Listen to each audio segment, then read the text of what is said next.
President Bongbong Marcos no longer distinguishes political colors among winning candidates now that the 2025 elections are over, according to the palace.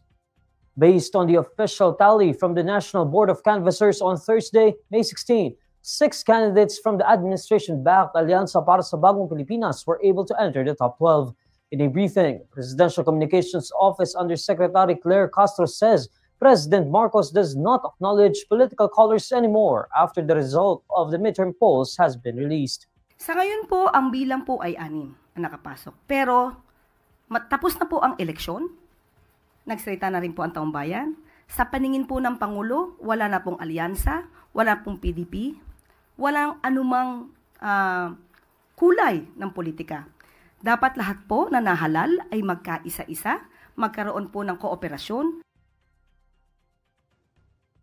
When asked how the election of only 6 Alianza senators would affect Marcos's legislative agenda, Castro says, hindi po hadlang din ang Pangulo kung ano man po ang kanilang mga suhestyon. Kung ito man ay hindi naaayon sa programa ng Pangulo. Kung ito naman po ay may valid reason, ito naman po ay pakikinggan ng Pangulo. Pero sana po kung ano man po yung hiling ng Pangulo at ng administrasyon para sa taong bayan, huwag naman po sana nilang hadlangan dahil lamang sa politika.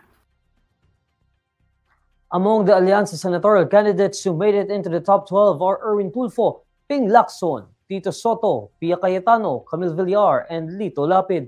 Meanwhile, Commission on Elections Chairman George Garcia says that the proclamation of 12 winning senators will be on Saturday afternoon, May 17.